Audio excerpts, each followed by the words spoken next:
ao longo de toda a América Latina essas homenagens. Então, essa aula vamos dedicar aí ao Henrique Dussel.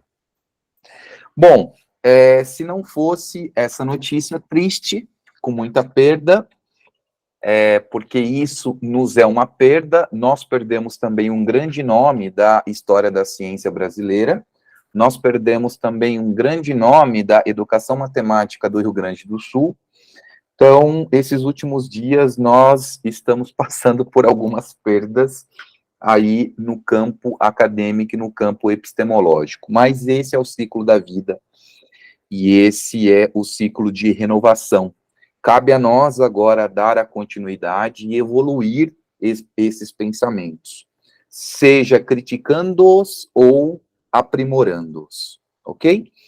Bom, nós temos um tema muito interessante e eu gostaria de, num primeiro momento, pedir para cada um de vocês que se isentasse de todas aquelas definições que vocês já estão acostumados, tá?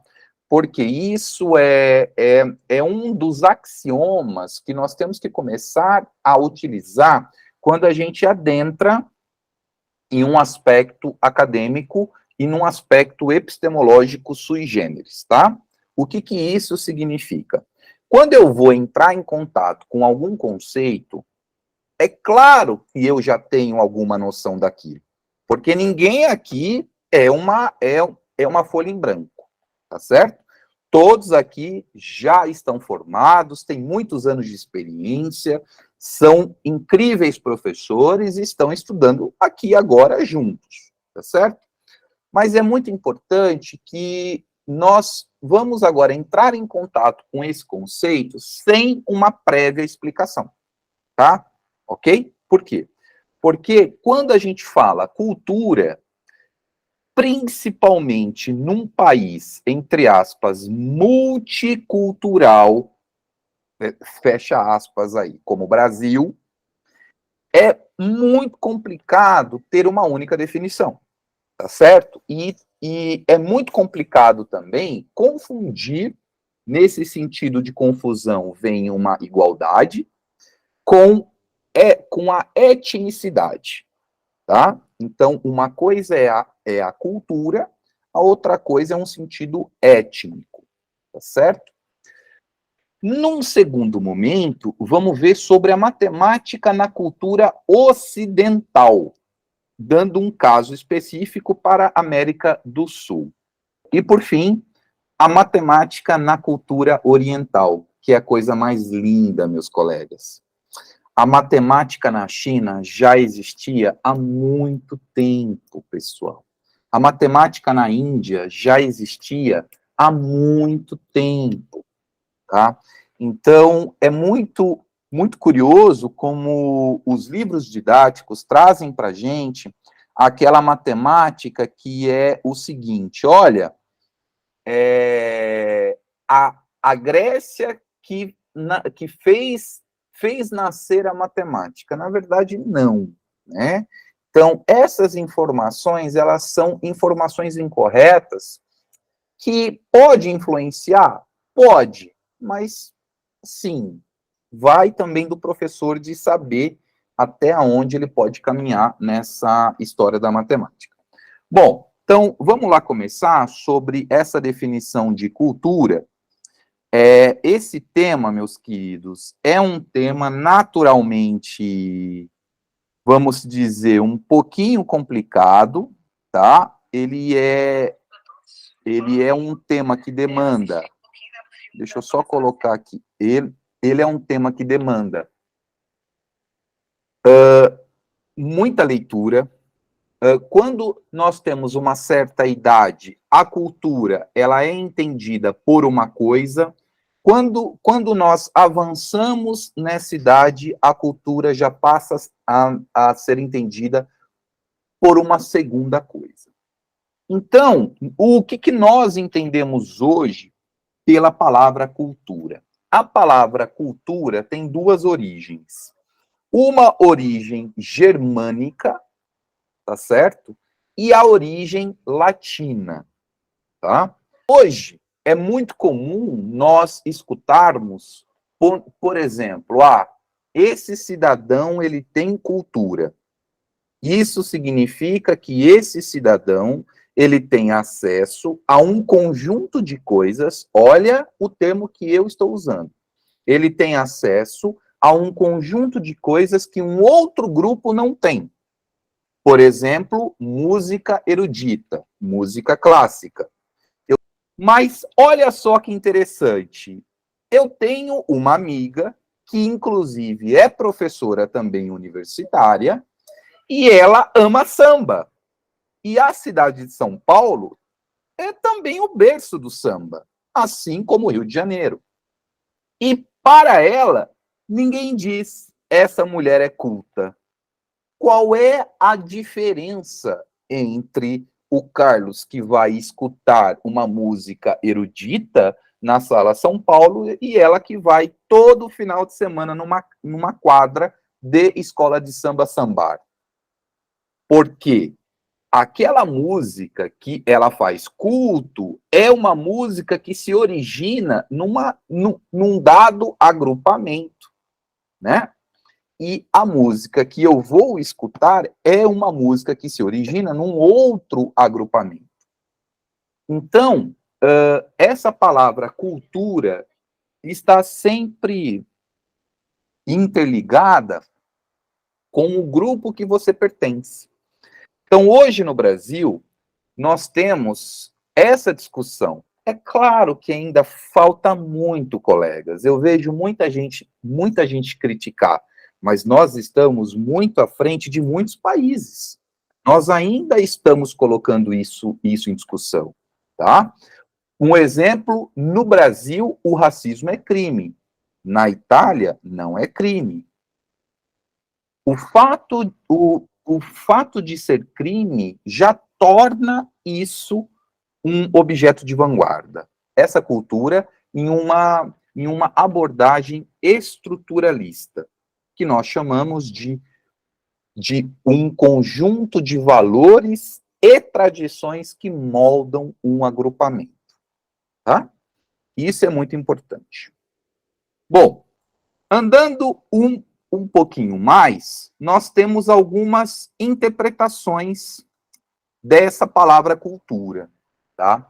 Margaret Mead foi para a ilha de Samoa e ela estudou esse agrupamento, tá? O que é o mais engraçado? Que ela traz no livro Sexo e Temperamento. Nesse livro, ela aborda o seguinte: os homens devem assumir o papel das mulheres e quem faz a caça, o trabalho pesado, são as mulheres. E quem faz o trabalho doméstico são os homens. E os homens que devem cuidar dos filhos, que devem dar banho, que devem alimentar. Ou seja, quando comparado com uma cultura ocidentalizada, europeia, nós temos uma inversão de papéis, né? Um dos primeiros termos antropológicos, um dos primeiros termos antropológicos é exatamente de entender uma cultura, que a cultura é também aquilo que faz movimentar um grupo social. Ou seja, o fato de um homem, a palavra homem aqui também pode ser colocada em questão, mas nós vamos entender nesse sentido ocidentalizado, tá? Então, o fato de um homem assumir esse papel, né, que na nossa cultura é um papel tradicionalmente dado à mulher, embora isso venha, mudando com o passar do tempo, né, já muda completamente essa estrutura social, tá certo? Mead, ela era muito independente. Nós estamos falando de uma mulher norte-americana no começo do século XX, onde nem votar elas poderiam.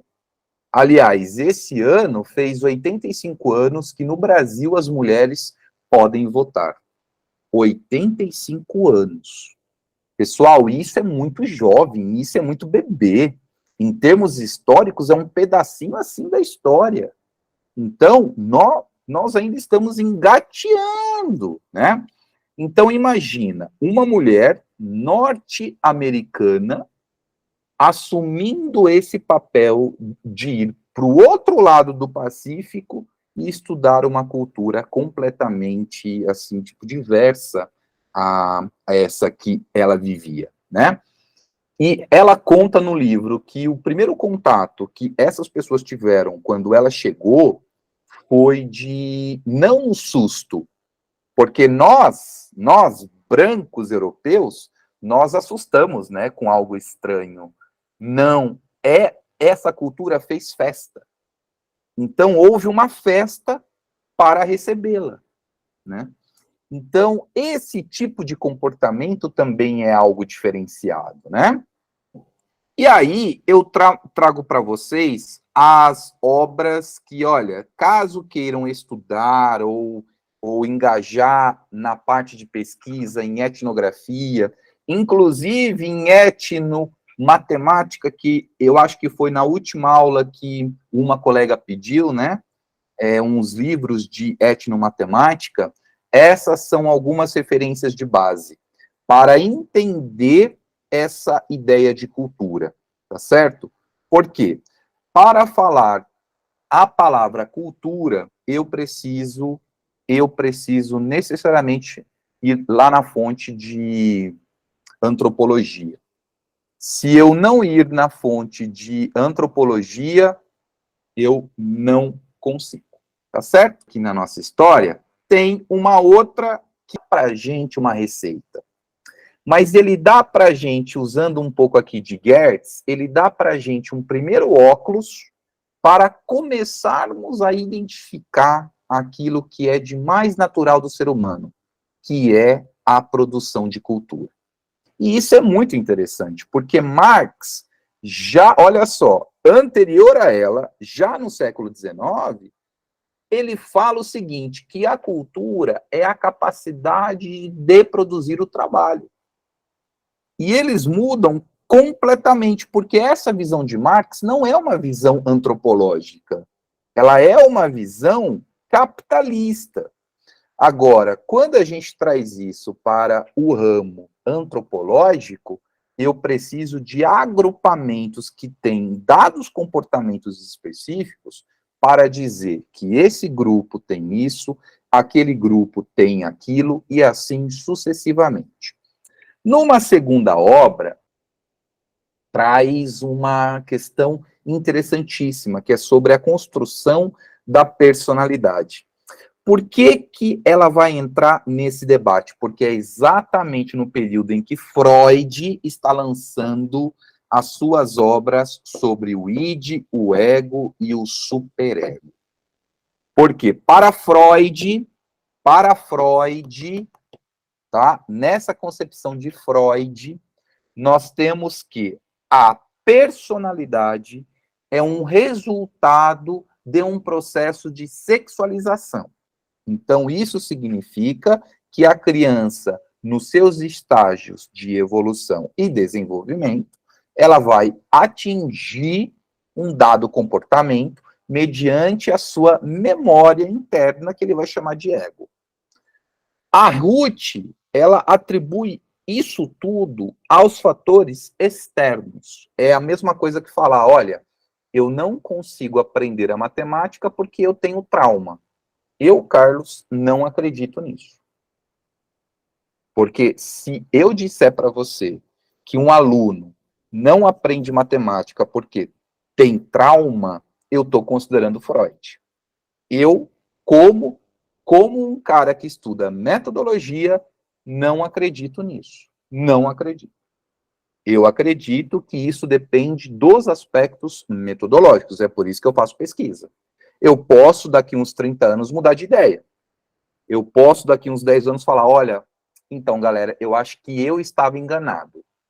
Eu acho que eu estava enganado nessas concepções. Então, essa questão da personalidade para a Ruth é algo sempre voltado para o externo e não para o interno.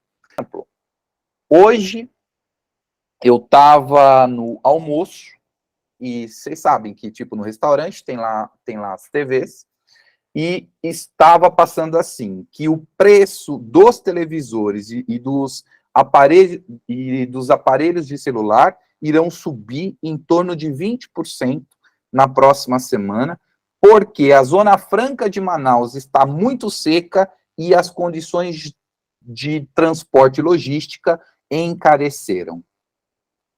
Olha como nós estamos com um mega de um tema de matemática que vai ser tema da minha aula de metodologia da próxima semana. Como que eu posso exatamente fazer uma aula de matemática em cima de um problema como esse? Quem de vocês imaginaria que na vida de vocês iria ver a Amazônia secar, que nós chamamos de um processo de savanização? Quando eu aprendi sobre esse processo, eu estava ainda no ensino médio, e eu falava, imagina que a Amazônia vai secar, porque lá chove, eu acho que todo dia. Hoje, nós estamos vendo a Amazônia está lá com um processo de savanização. Mas só que por que isso está ocorrendo, Carlos? Exatamente por todos esses efeitos globais. Porque há um desequilíbrio físico. Hoje, por exemplo, na Itália, toda essa região lá da Toscana está inundada. A cidade de Prato está embaixo da água. Embaixo da água. Então, há um desequilíbrio, né? Então, se está secando aqui, é porque em algum outro lugar está causando um problema. Então, veja como os nossos alunos, eles precisam ter essa holisticidade. Então, esse filósofo, que eu vou chamar de filósofo, Milton Krenak, embora eu use ele na tese, eu gosto muito daquilo que ele fala, assim, eu já pude assistir algumas falas dele em São Paulo, eu acho interessante, por quê? Porque ele coloca algo que é tão simples, mas, ao mesmo tempo, nós não nos damos conta. E não adianta dizer que é fruto do capitalismo, porque agora está acima do capital, né? Estamos passando por uma guerra que está prestes a se transformar em mundial. E nós não vemos esse debate aqui, né? Então, essas questões, elas são questões que envolvem o ensino de matemática, colegas. Vai chegar na educação matemática em algum momento, tá? Essas são as 3 únicas obras dele. Existem alguns artigos científicos, tá?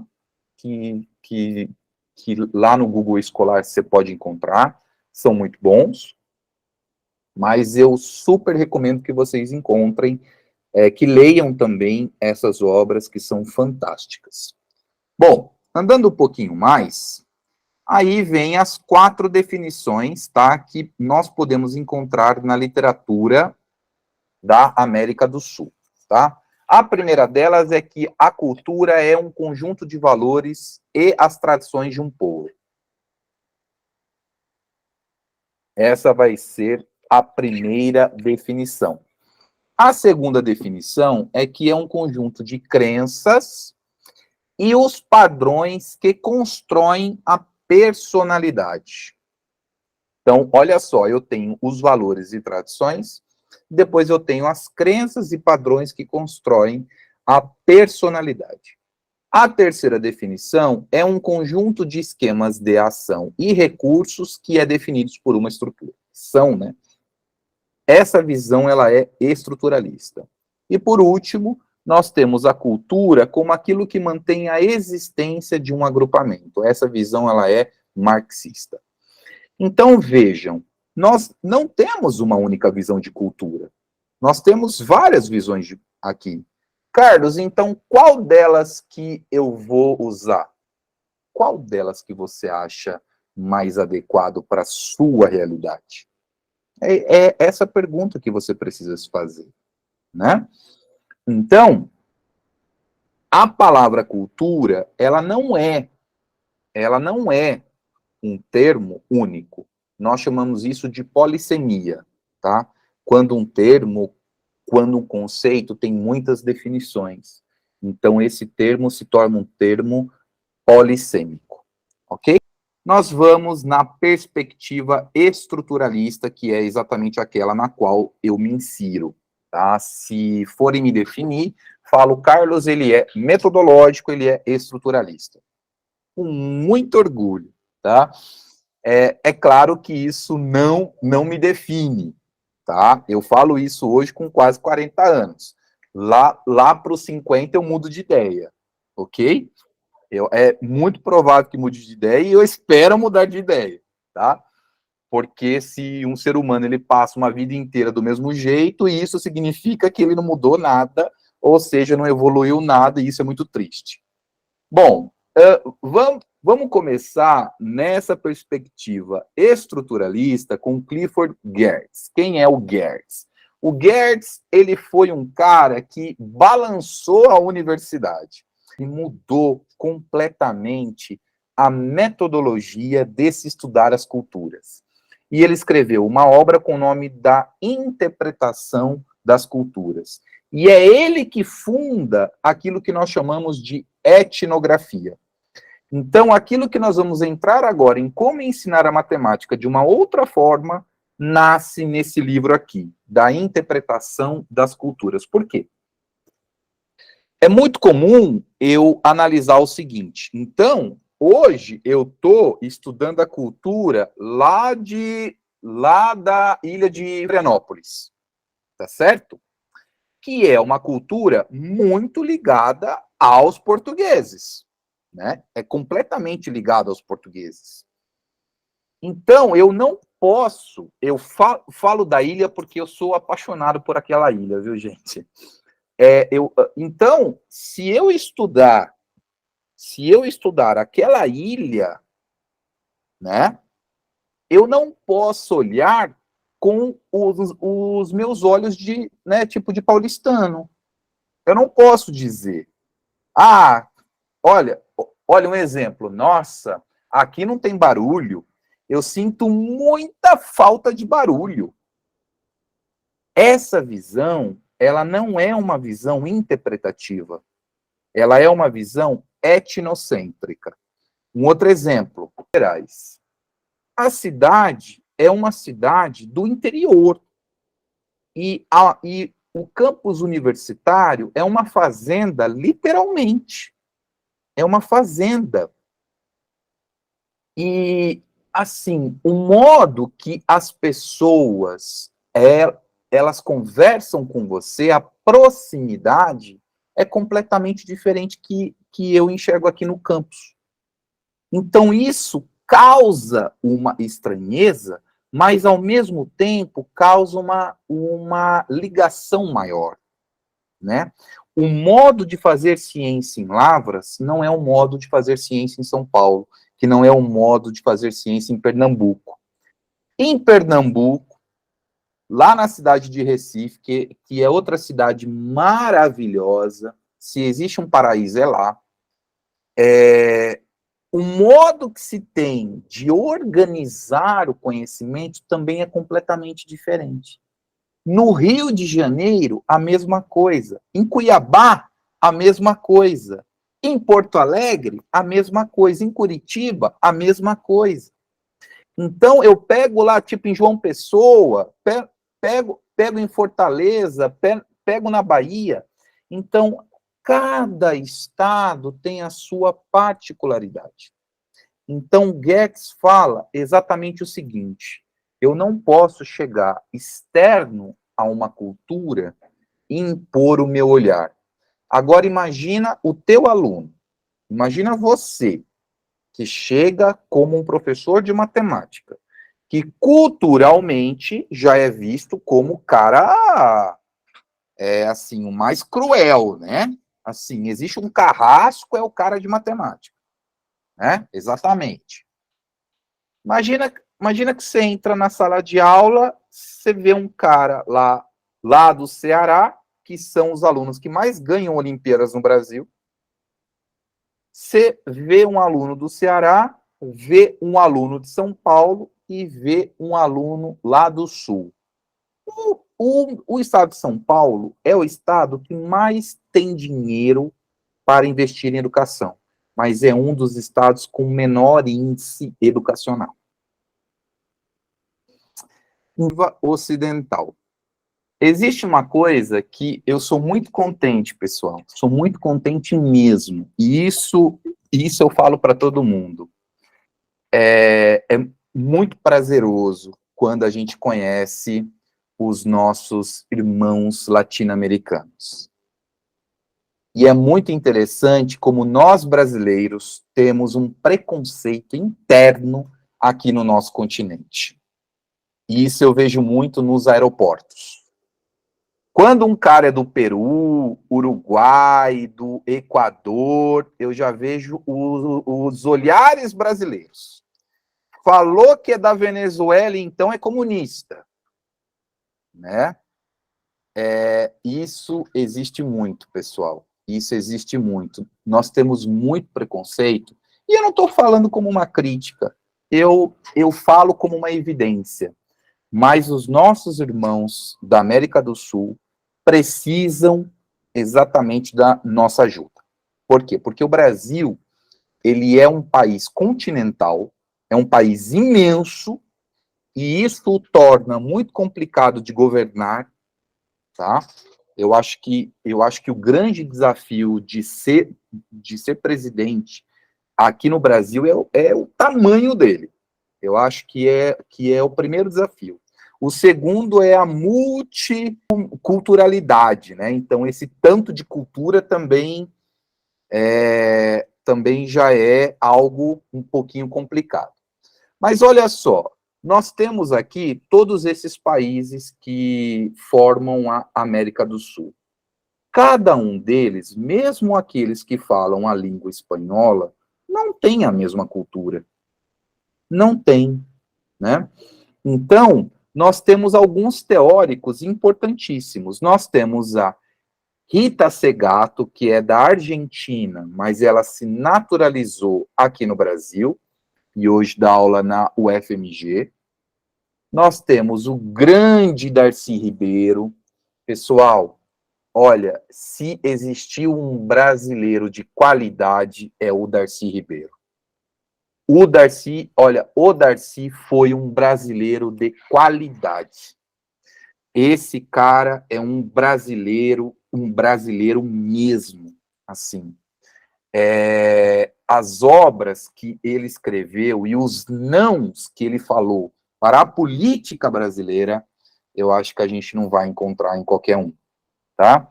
O Eduardo Galeano, que é uruguaio, mas ele teve que se exilar na Argentina. O Eduardo Galeano, ele traz obras fantásticas que traz para a gente não só a história do continente, do Cone Sul, mas também como que nós chegamos até aqui. Ele conversa muito com as obras lá do Darcy Ribeiro. É muito importante também entrar em contato com essas obras. O Biratã D'Ambrosio, que, olha, pessoal, não tem como pensar, né? Ou seja, tipo, não tem como começar na educação matemática em uma perspectiva etnográfica ou na etnomatemática sem ler o Biratã, tá? Então, ele que trouxe isso para o Brasil. Enfim, Maldonado Torres. Maldonado Torres, ele é um grande parceiro do Henrique Dussel, do México.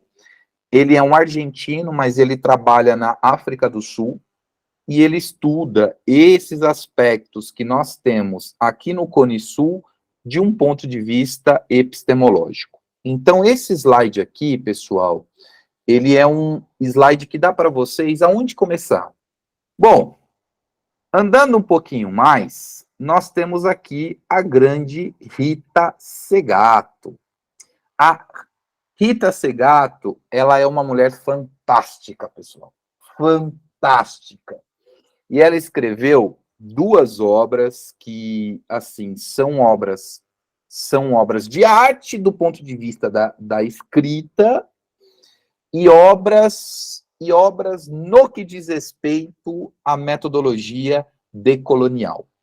Tomem cuidado quando eu falo essa palavra decolonial, tá? Porque hoje nós temos um pouco de confusão entre aquilo que vira moda, como é o tal do construtivismo entre os pedagogos, e aquilo que é metodológico, certo? Nós temos que manter aí um dado rigor. A Rita Segato, ela trouxe uma outra perspectiva, que é mais essa questão da fala, essa questão do nosso discurso. Como que nós estamos reproduzindo esse discurso e como que esse discurso constrói essas ideias de colonialidade. Por que eu estou falando isso? Porque quando a gente leva para a educação matemática, um aluno, ele tende a reproduzir, né? E quando ele tende a reproduzir, ele não está entendendo necessariamente aquilo que ele está fazendo. O que é diferente de fazer lista. É algo que eu falo para todo mundo. A lista tem que existir, ponto. Eu sou muito a favor de dar lista. Aliás, as minhas listas, elas são imensas. Mas ele tem que entender. Ele precisa entender aquilo que ele está fazendo, né? Então, nessas obras da Rita, ela traz exatamente isso, tá? Então, eu muito recomendo que vocês tomem contato com essas duas obras. Primeiro, essas foram as minhas escolhas, mas ele tem mais de 12 livros, pessoal. Então, escolher uma obra de Darcy é um desafio mega difícil. Por que eu trouxe essas duas em especial? A primeira, porque ele caracteriza o brasileiro como um indivíduo formado por três coisas, ou seja, o brasileiro, para o Darcy Ribeiro, é a junção de três etnias, e o Brasil como um problema que ele responde já na década de 60, aquilo que todos nós nos perguntamos toda a época eleitoral. O ano que vem é uma época eleitoral e vamos fazer a mesma pergunta. O Brasil, ele tem jeito?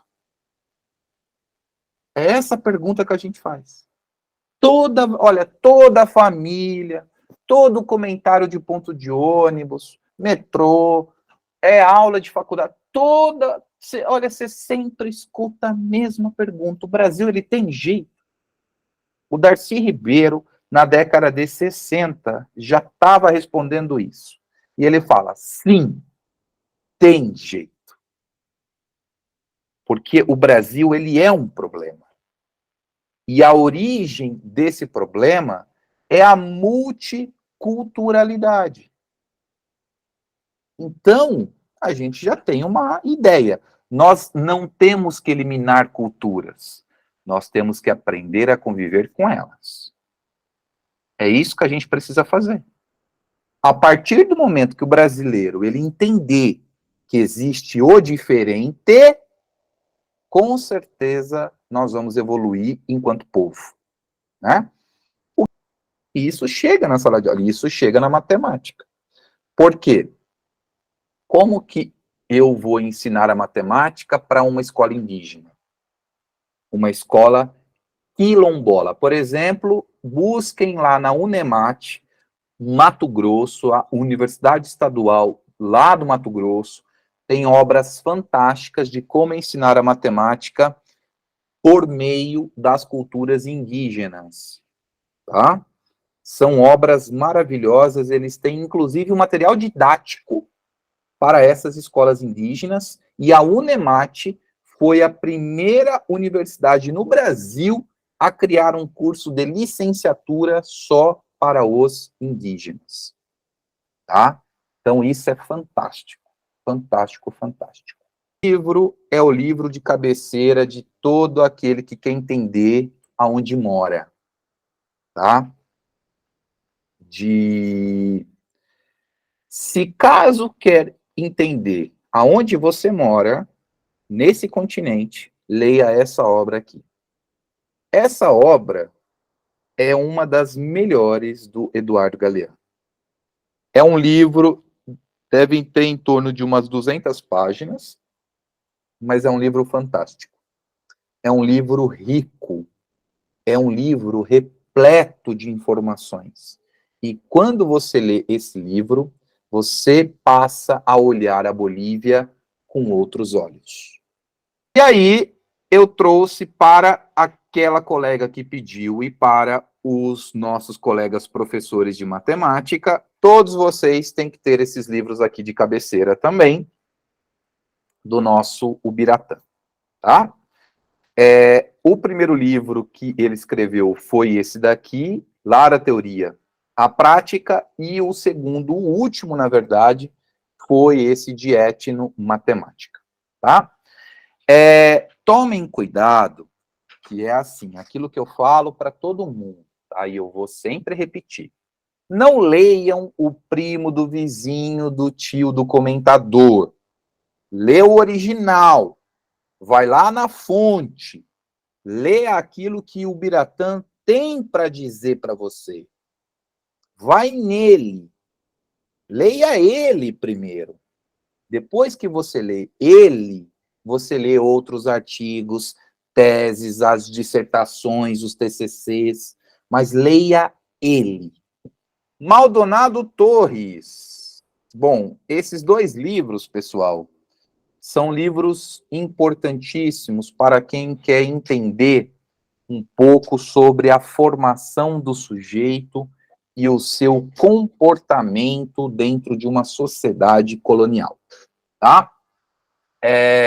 Antes da gente começar uma briga com o vizinho que votou no Bolsonaro, o outro que votou no Lula, o outro que adora o Tarcísio, antes da gente começar isso tudo, nós temos que saber que tipo de história que ele teve. Ele quem? O sujeito com o qual eu quero quebrar o pau. Então, isso é muito importante. Por quê? A história do sujeito influencia na sua identificação sociocultural e principalmente ideológica. Citaram aqui nos comentários, dentro da própria família, o povo quebrando pau. E isso aconteceu na minha também. O povo que saía do grupo de WhatsApp, isso aconteceu, acho que em toda a família, tá?